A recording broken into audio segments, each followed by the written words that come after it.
사복음서에는 예수님께서 병자를 고친 이야기가 많이 나옵니다. 그런데 어떤 사람은 예수님 앞에 나와서 육신의 병은 고쳤는데 예수님이 하나님의 아들이시며 하나님께서 우리의 구원을 위해서 보내신 구원자시며 그 예수 그리스도를 믿을 때 하나님이 우리에게 영원한 생명을 주신다는 것, 여기까지 알지 못하고 육신의 병은 고쳤으되 영혼은 구원받지 못한 사람들도 있습니다. 어떤 사람은 교회 나와서 예수님을 믿고 병을 고치는 은혜를 입습니다. 그런데 그 예수님을 통해서 인격과 삶이 고쳐지고 변화되는 그 은혜까지 누리지 못하는 사람도 있습니다. 하나님은 우리 눈에 보이지 않는 영이십니다. 영이신 하나님께서 이 육체를 가지고 사는 우리에게 가르치시고 깨닫게 하시기 위해서 하나님은 육체를 통해 영적인 것을 우리에게 보게 하십니다.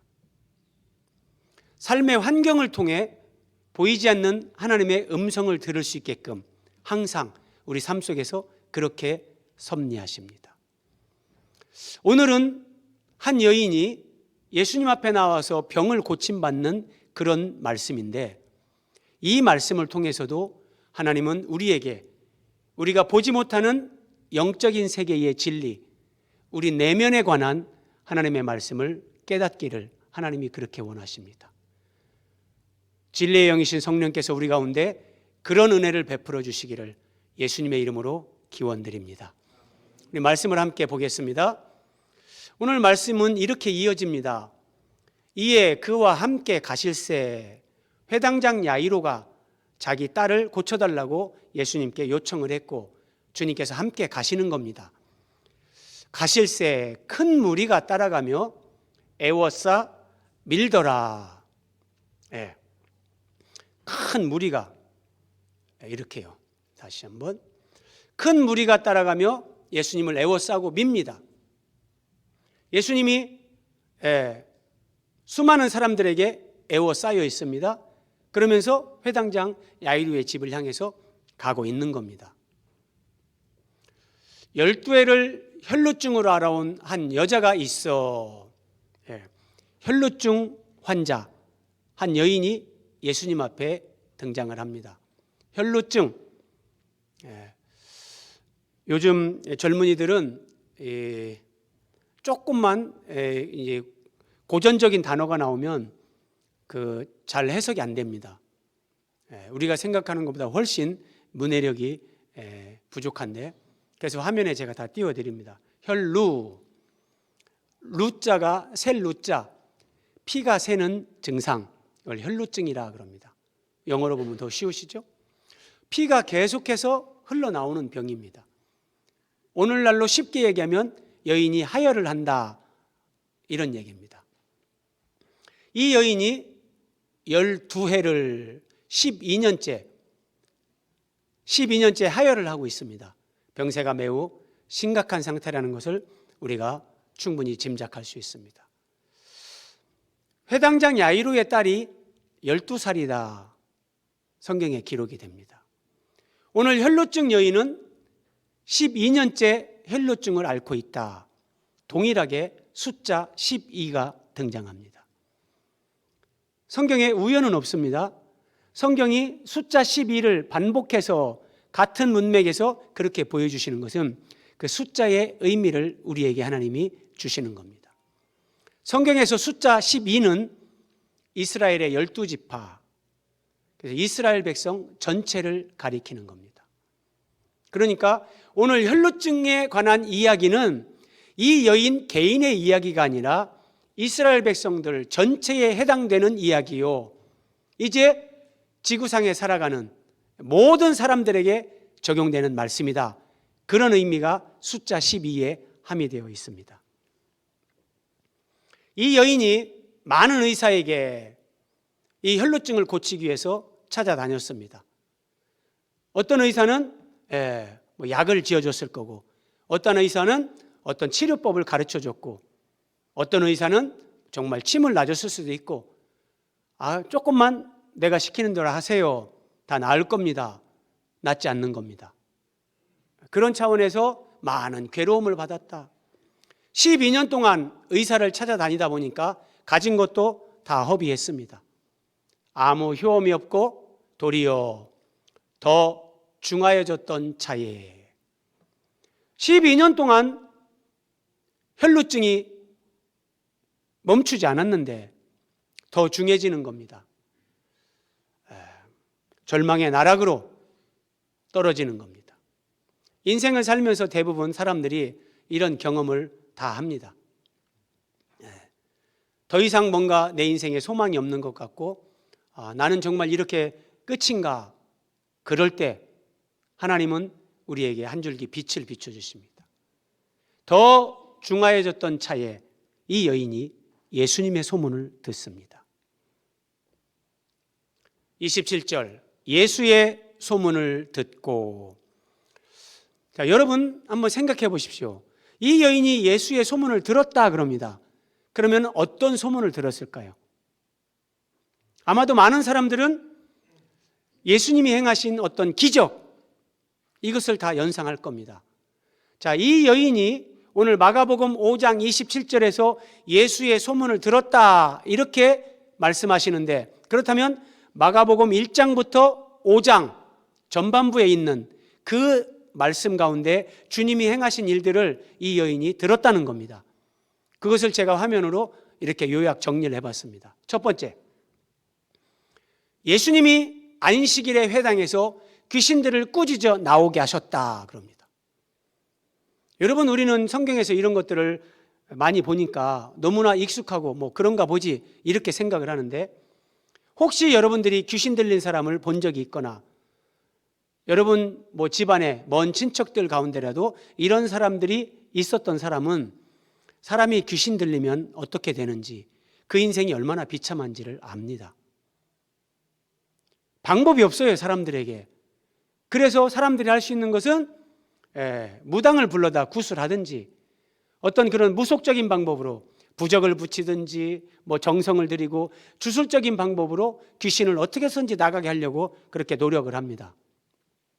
그런데 인류 역사 이래로 귀신 들린 사람에게, 그 사람의 속에 있는 귀신에게 예수님은 명령하십니다.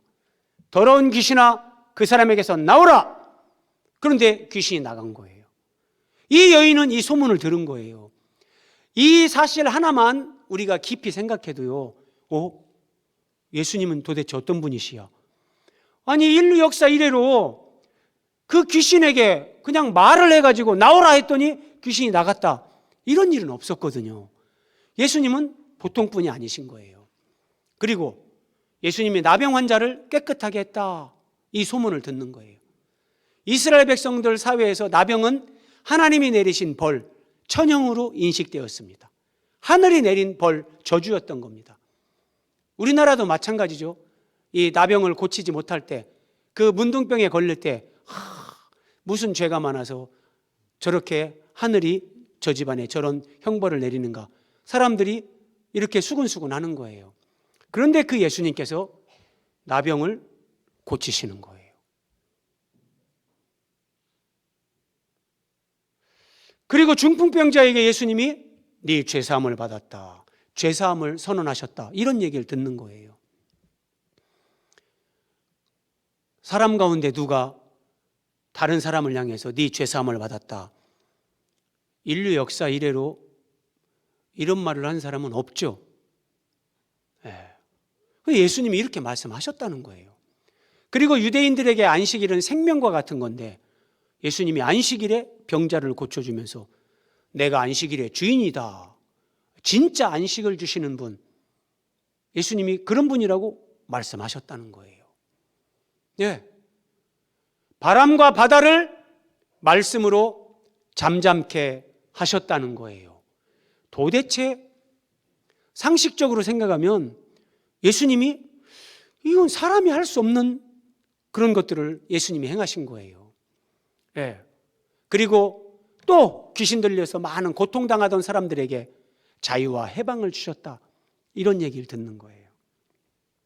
이런 얘기를 듣고 많은 사람들은 이야, 예수님은 능력이 많으신 분, 예수님한테 가면 정말 병을 고치겠구나, 예수님한테 가면 내가 귀신을 쫓아낼 수 있겠구나, 이런 생각을 합니다. 그게 틀리거나 나쁜 건 아닌데 대부분의 사람들은 거기까지만 생각을 합니다. 그런데 예수님이 이런 기적, 표적을 행하시는 것은 그 기적 자체에 의미가 있는 게 아닙니다. 그래서 성경은 기적이란 단어를 쓰지 않습니다. 표적이라고 합니다. 표적. 표적이란 말은 그 원어적인 의미가 쉽게 얘기하면 간판이에요. 간판. 여러분 예를 들어서 베델교회에 간판이 붙어 있어요.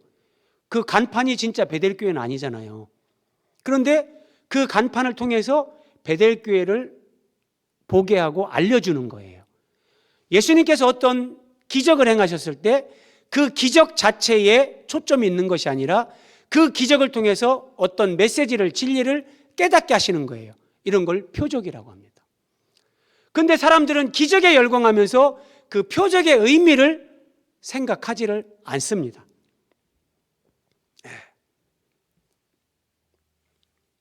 그래서 예수님의 소문을 들었을 때 사람은 두 가지 부류로 나뉩니다. 첫 번째, 와, 예수님은 대단하신 분이구나.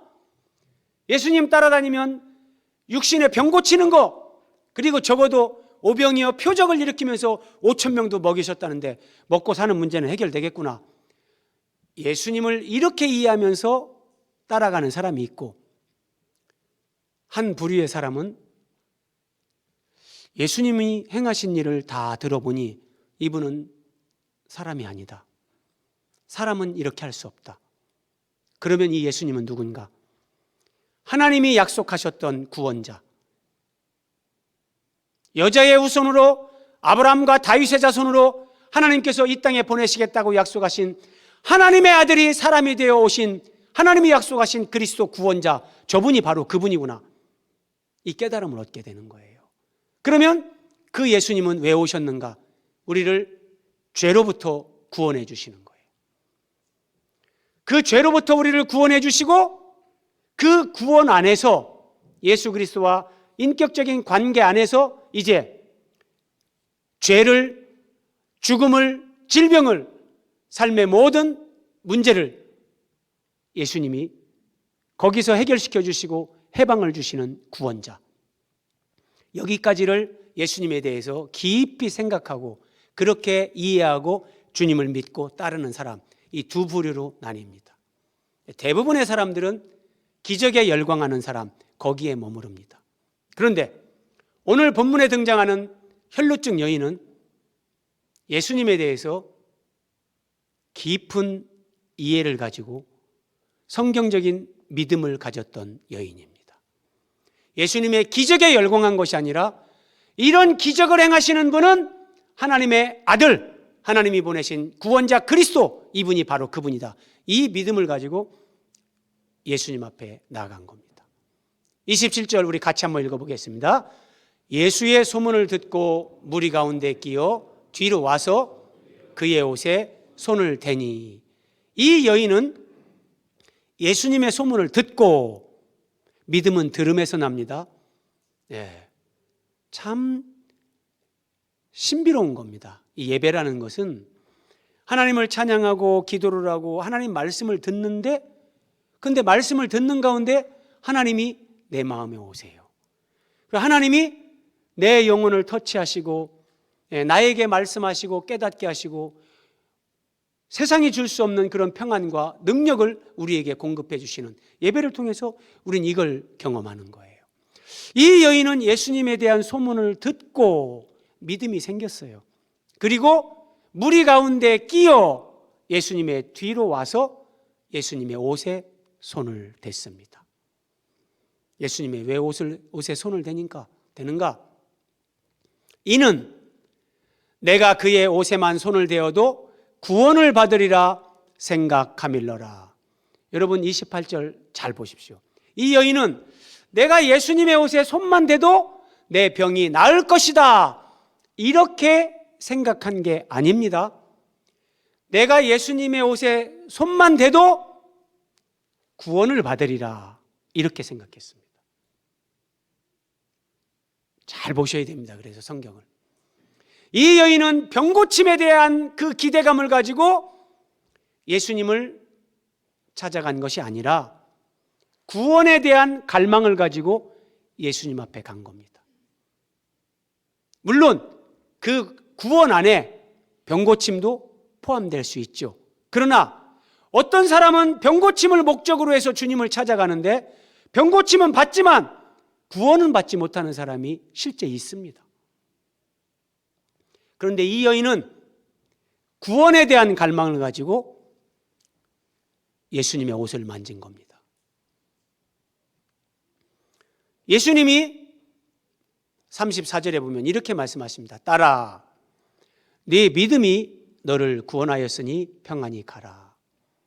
자, 여기서 우리는 이 여인의 믿음을 규명해야 됩니다. 이 여인은 예수님의 뒤로 가서 예수님의 옷에 손을 댔습니다. 이게 답니다. 그런데 예수님은 그것이 이 여인의 믿음이다 그래요. 그리고 그 믿음 때문에 너는 구원받았다. 평안히 가라. 네가 병에서도 이제 건강해졌다. 예수님이 이렇게 말씀하시는 거예요. 그러면 이 여인의 믿음의 내용이 뭐냔 말이에요. 믿음의 내용이. 자, 설명 화면 보시면서요. 어떤 사람들은 기도를 하고 하면서 주여 믿습니다. 막 입을 비틀고 혀를 꼬면서 믿습니다. 이런 사람들이 있습니다. 믿습니다 한다고 그게 믿음이 아닙니다. 하나님이 인정하는 믿음, 그 믿음은 자기 신념이 아닙니다. 예컨대 이 여인이 나는 예수님 앞에 가서 예수님 옷만 만지면 병이 나을 거야, 병이 나을 거야, 병이 나을 거야, 병이 나을 줄 믿습니다, 믿습니다, 믿습니다. 성경은 그걸 믿음이라고 하지 않습니다. 그건 자기 신념입니다. 믿음이 뭐냐? 예수님이 네 믿음이 너를 구원했다 그랬잖아요. 그럼 믿음이 뭐냐? 믿음은 하나님이 약속하신 말씀을 믿는 겁니다.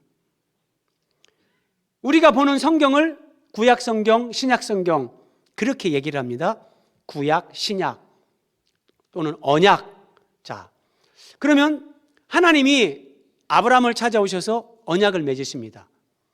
다윗에게 언약을 주십니다. 이때 그 언약이라는 것은 더 정확한 의미는 계약입니다.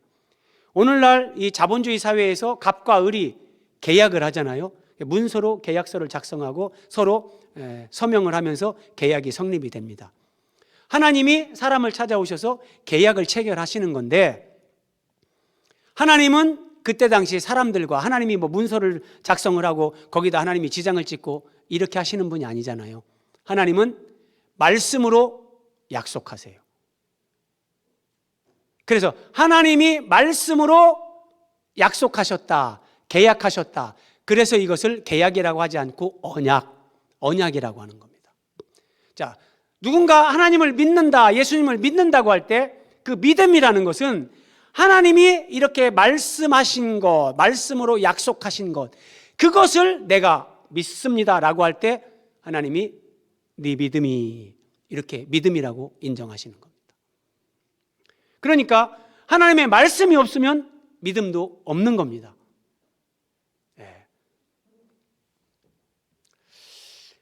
그렇다면 이 여인은 어떤 말씀, 성경의 어떤 말씀으로 예수님이 어떤 분인지를 깨닫고 믿게 되었는가? 이 여인의 믿음의 내용은 무엇인가? 우리가 확인해야 됩니다. 그래야 우리도 바른 믿음 생활을 할 수 있습니다. 자, 레위기 15장 말씀인데, 여러분 레위기 15장 7절입니다.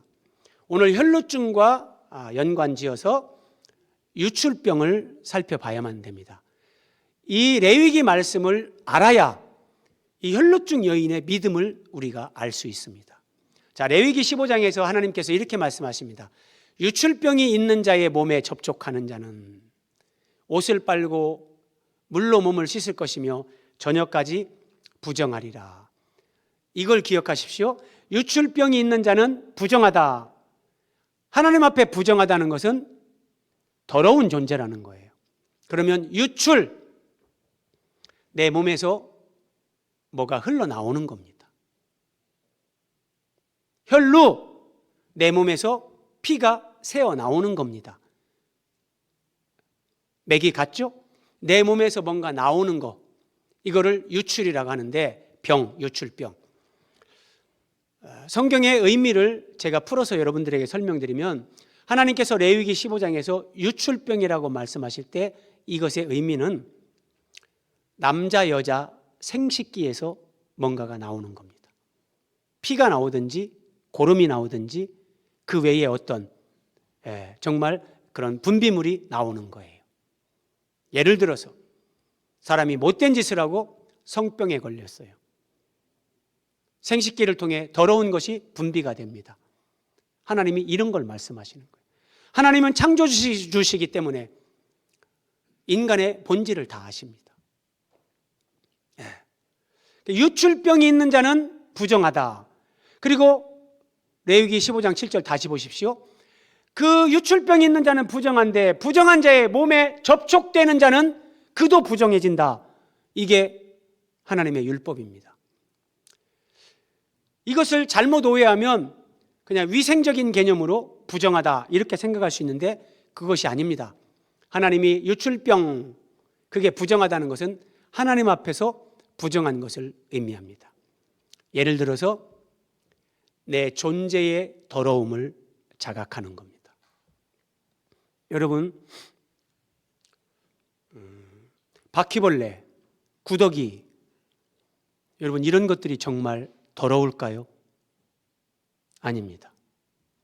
그것도 하나님이 만드신 하나님의 창조물이고 선하고 아름다운 겁니다.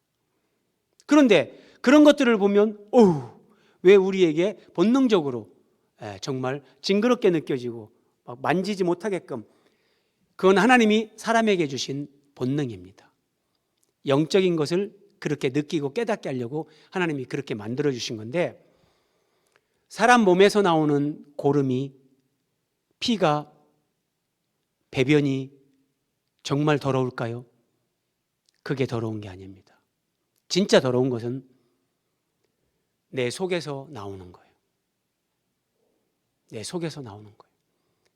하루 살아가면서 여러분, 우리가 생각으로 부정적인 생각, 파괴적인 생각, 음란, 더러움, 시기, 질투, 미움, 여러분 이 생각이 사람당 하루에 최소한 5만 번은 이 생각이 스쳐 지나가는 거예요. 그래서 5만 생각 그러는 거예요. 음란한 생각, 탐욕, 미움, 시기, 질투, 교만, 악하고 더러운 생각, 때로는 나는 정말 그런 생각 하고 싶지 않은데, 내가 그런 생각 하고 싶지 않은데도 사람 속에서 이게 나오는 거예요. 그래서 여러분, 하나님을 모르는 사람일지라도 자기 내면을 성찰하면서 진실로 자기를 대면하면, 나는 불완전한 존재요, 나는 죄인이구나, 이 고백을 하게 되는 거예요. 아니, 나는 그렇게 살고 싶지 않은데 왜 내 속에서 이렇게 더러운 생각들이 끊임없이 올라오는가? 이런 고민도 사람들이 안 해요. 하나님은 사람 몸에서 뭔가 더러운 것이 유출되면서 이 자기 존재 안에서 나오는 이 존재의 더러움, 하나님은 이걸 사람들에게 깨닫게 하려고 유출병, 혈루증, 이런 부분이 성경에 기록이 되는 겁니다. 쉬운 성경으로 레위기 15장 25절 말씀 보겠습니다. 여자가 월경을 하는 때가 아닌데도 몸에서 피가 계속 나거나 월경이 다 끝나는데도 몸에서 계속 피가 나면 그 여자는 피가 나는 동안 부정할 것이다. 성경은 여자만 얘기하는 게 아닙니다. 남자, 여자 다 동일하게 적용되는 겁니다. 오늘 레위기 15장 25절 이 말씀이 오늘 혈루증 여인에게 적용해 보세요. 그럼 이 여인은 지금 12년째 하혈을 하는 겁니다. 그러면 몸에서 피가 계속 나는 사람, 부정한 사람입니다. 이 여인은 부정한 여인입니다. 그런데 말씀드린 것처럼 몸에서 뭐 피가 나오는 것이 그게 정말 부정한 것이 아니라 하나님은 내 속에서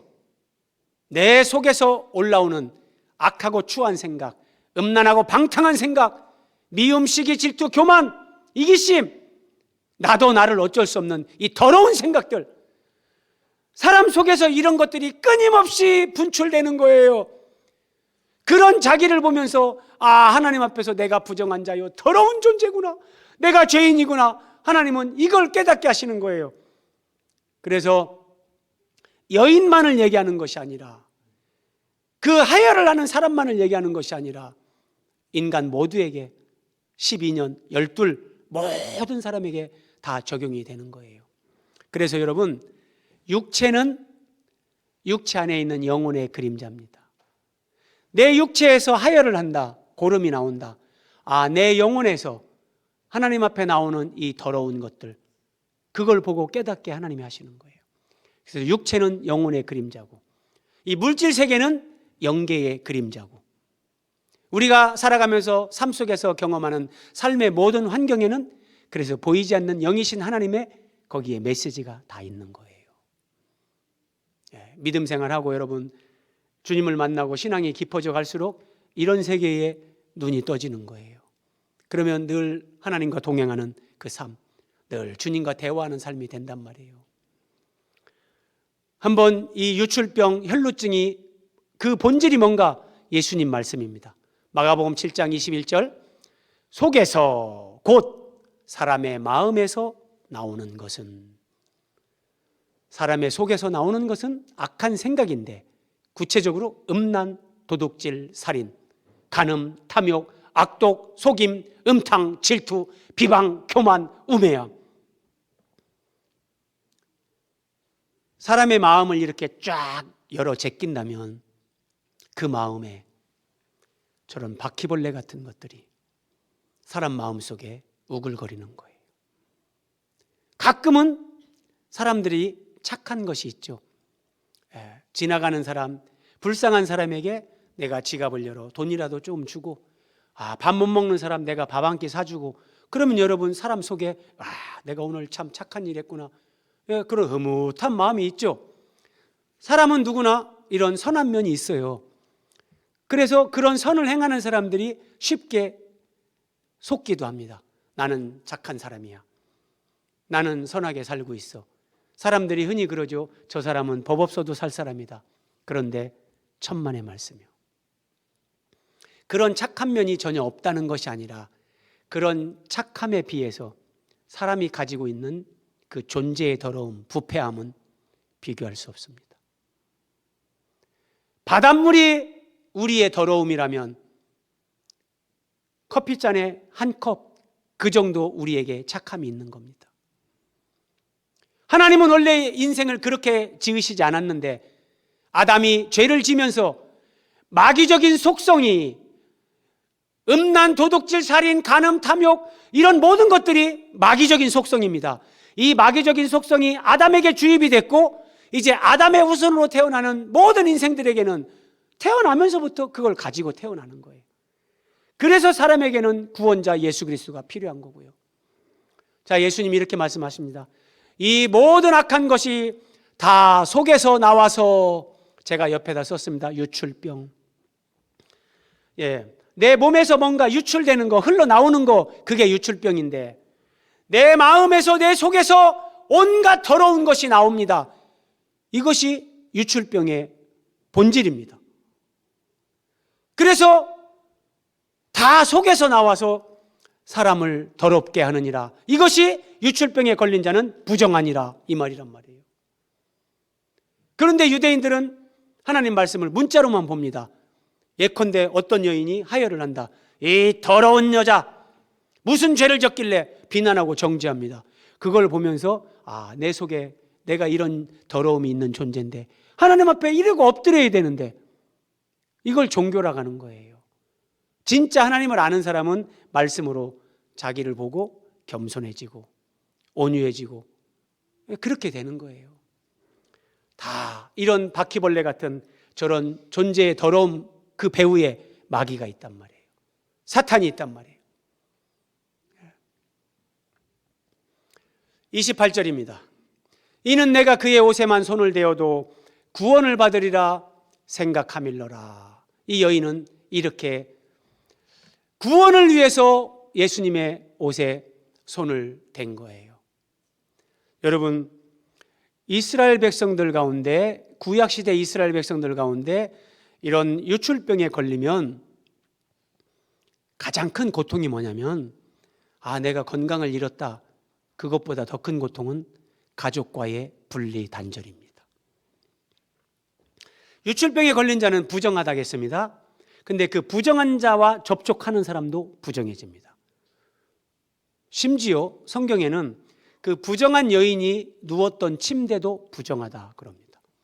집안에 가구를 만지거나 식기를 만지거나 가족과 접촉이 되면 그 모든 것이 다 부정하게 되는 겁니다. 12년 동안 한 집에 가족들과 살 수 없습니다.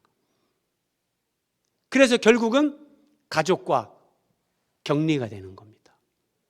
사랑하는 가족으로부터 격리가 되고 마을 사람들, 내가 태어나면서부터 관계를 맺고 살았던 그 사람들로부터 다 소외를 당합니다. 이 고통이 더 큰 겁니다. 그래서 이 여인은 하나님 앞에 늘 이 구원을 갈망한 거예요. 내가 이 혈루증으로부터 내가 깨끗게 되어야 가족으로 다시 내가 돌아갈 수 있고, 내가 하나님 앞에서도 부정한 사람이 아니라 내가 하나님의 딸로서 그렇게 회복이 될 수 있는데, 하나님, 저는 어떻게 하면 그렇게 깨끗하게 될 수 있을까요? 이런 갈망을 가지고 늘 하나님 앞에 하나님을 의지하고 기도했는데 예수님의 소문을 듣고 이 여인은 확신을 한 겁니다. 저 나사렛 예수님이 하나님의 아들 그리스도가 맞구나. 그래서 그 예수님의 뒤에 가서 옷에다 손을 댄 겁니다. 이 여인의 믿음은 바로 이겁니다. 이 여인은 율법에 의해서 부정한 여인입니다. 그러면 율법대로 하면 이 여인이 예수님의 옷에 손을 대면 예수님이 부정한 사람이 됩니다. 그렇죠? 이게 율법이에요. 그런데 만약에 이 여인이 예수님의 옷에 손을 대서 예수님이 부정하게 된다면 예수님은 구원자일 수 없죠. 그래서 이 여인의 믿음의 내용이 뭐냐? 예수님은 내가 예수님의 옷에 손을 대면 나를 구원하시고 깨끗게 하시는 분인데, 나같이 부정한 자가 예수님에게 손을 댄다고 해서 예수님은 부정해지는 분이 아니다. 예수님은 누구에 의해 무엇에 의해 부정해지시는 분이 아니라 부정한 나 같은 존재를 깨끗게 하시는 하나님이 보낸 구원자다.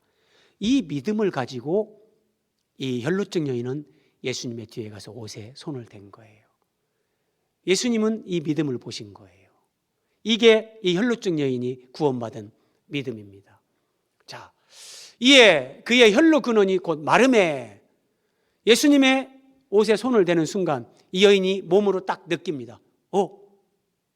하혈이 멈췄다. 병이 나은 줄 몸에 깨달으니라. 유출이 딱 멈추는 순간 그것이 이 여인이 구원받았다는 표, 하나님과의 관계가 비로소 회복됐다는 표, 정결케 되었다는 하나님이 주시는 그게 그런 표였단 말이에요. 이제 이 여인은 자기가 믿은 그대로 예수님이 그런 분이라는 것을 다시 한번 확인을 했죠. 예수님이 정말 구원자다. 확신을 갖게 된 겁니다. 자, 그런데 30절, 예수께서 그 능력이 자기에게서 나간 줄을 곧 스스로 아시고 무리 가운데서 돌이켜 말씀하시되, 무리와 함께 길을 가던 예수님께서 자기 몸에서 능력이 나간 줄을 아시고 이렇게 뒤를 돌아보십니다. 그리고 누가 내게 손을 대었느냐 이렇게 말씀하십니다. 누가 내 옷에 손을 대었느냐? 예수님이 이 말씀을 하시는 것은 몰라서 묻는 것이 아닙니다.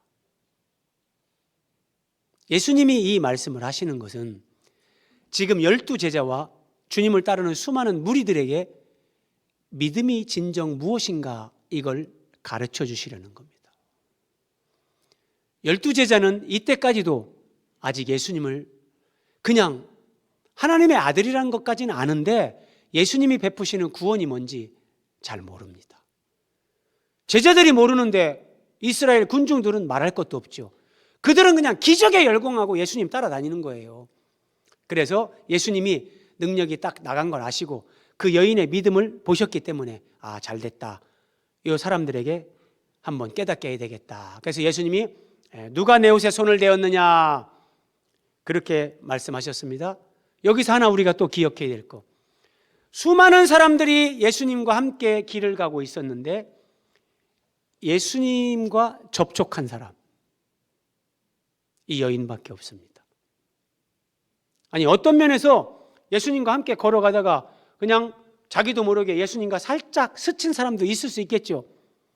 그런데 예수님에 대한 바른 믿음을 가지고 의식적으로 예수님을 만진 사람은 이 여인밖에 없다는 겁니다.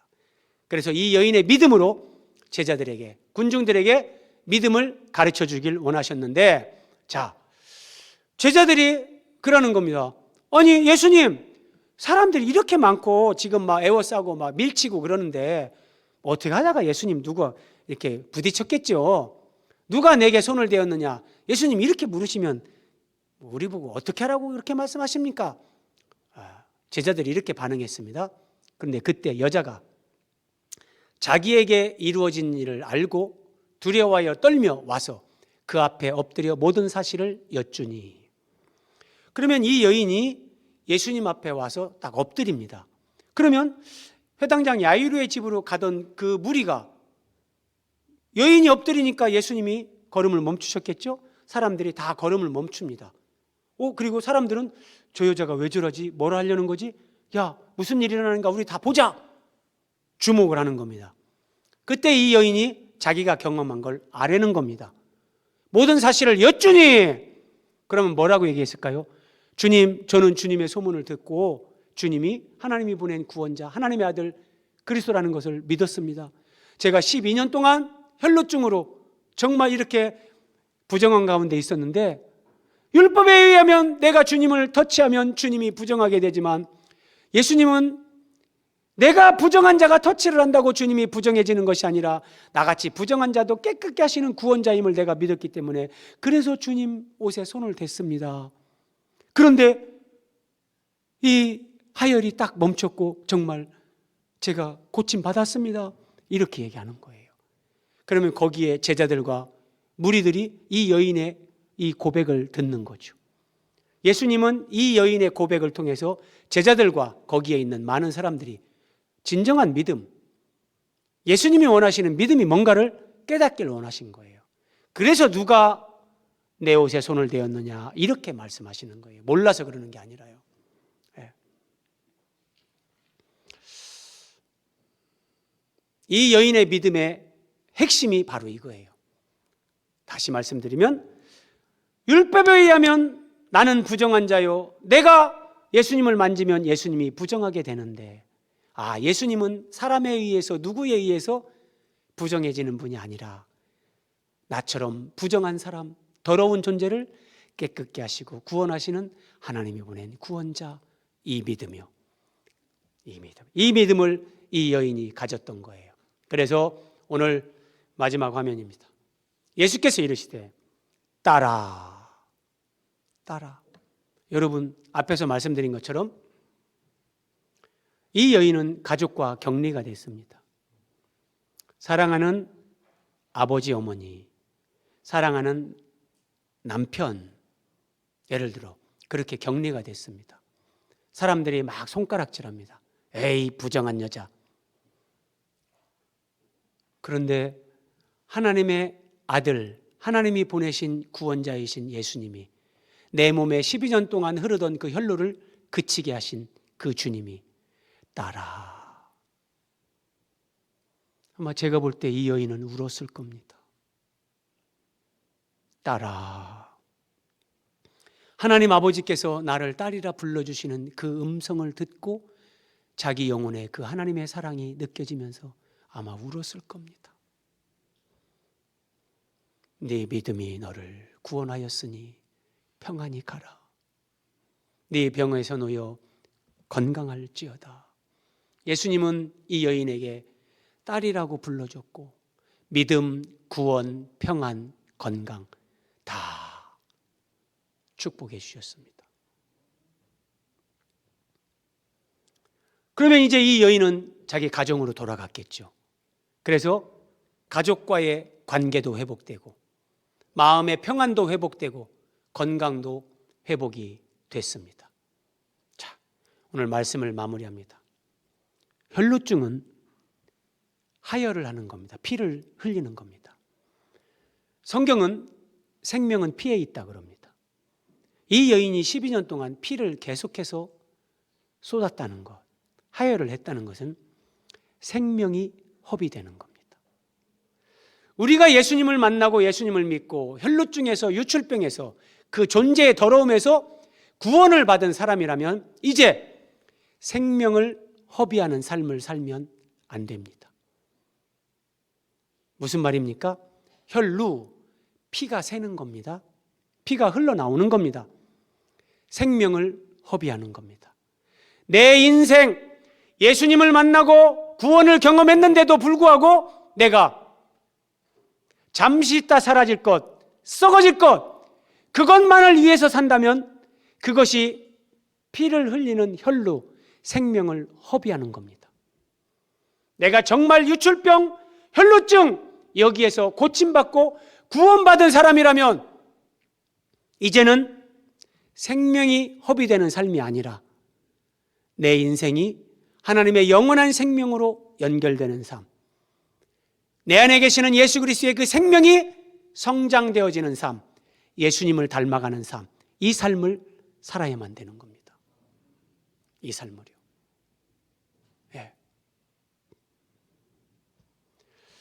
예수님을 믿고 구원을 받았는데 혈루가 멈춘 겁니다.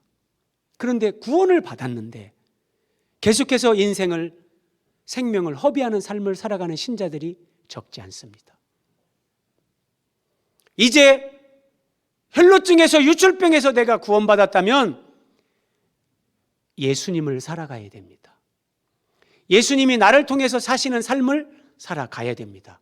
그 삶이 어떤 삶이냐?